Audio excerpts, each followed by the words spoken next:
kind of unique. They called me, the guy called me, goes, hey, I've got a wrecked Mercedes, I want to build a project, and I didn't know the guy.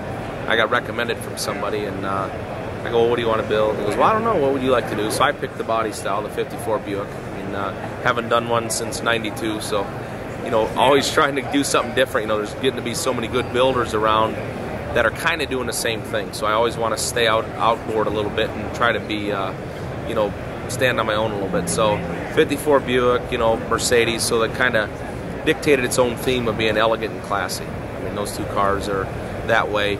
And what my famous saying is, you know, may not be for everybody with the colors or the style, but most people really appreciate it because it's something new to look at. It's tastefully done. You know, like the wood graining inside. You know, I'm definitely not a wood graining fan, but man, it really works with that car. It's, you know, it has to be in that car, right? And in the top stitching on the package tray, and in the dash, you know, with the French seams, you know, that's Mercedes quality. And the biggest challenge on a car, other than the wiring, was a real challenge because trying to make the car think it's two-wheel drive, not all-wheel drive anymore.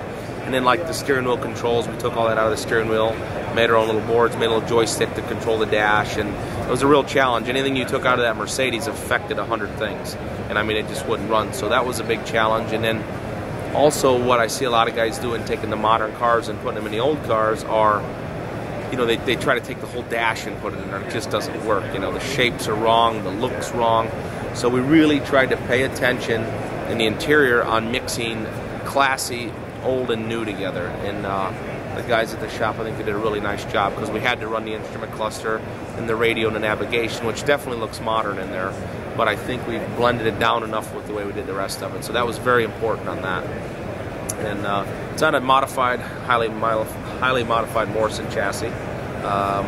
We run the engine and transmission, all the ECMs, cluster, seats, mirror, dome lighting, power window stuff's all Mercedes. Ford 9-inch, you know, typical art stuff's got the Corvette front suspension.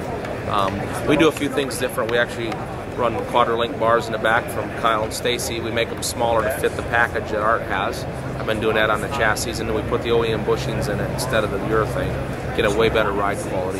We run a little bit longer spring front and rear than stock to get a little bit less unsprung weight. Lighter spring seems to ride better. So we do a few upgrades on the chassis, and it makes a big difference on drivability. So, but you know, all in all, it turned out really good. You know, front to back, the theme's pretty good, and the response has been good. You know, I haven't brought nothing in 3 years.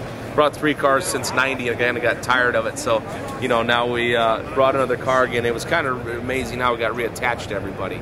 I mean, we walked around all the other years and stuff, but now that you're standing on something that's being talked about a little bit, and a lot of people are coming over, it was nice to kind of reattach to a lot of the vendors, you know, as you touched on. I mean, Eaton's a big part of what we do. You know, they help us on our summer program that we do with all the Good Guys events and outdoor events on our trailer. We haul around their products. They give us some sponsorship. Makes it affordable for me to go all to all the shows, show our new car off. Because without that, you wouldn't be able to. Yeah, no, you couldn't do it. You'd pick a select few, you know. Otherwise, you wouldn't do it, you know. So now we're able to do 15 events a year. So they've been a big help, and they build OEM products quality. So we're trying to mimic the OEM on quality now. You know, before we thought the OEM was just boring and garbage, but the quality was always so good controlling OEM. So that's the type of quality we try to build now into these cars. So it's been a lot of challenge, but the guys at the shop do a great job, and we've got the equipment to do it and the know-how, and I think they just keep getting a little better each time.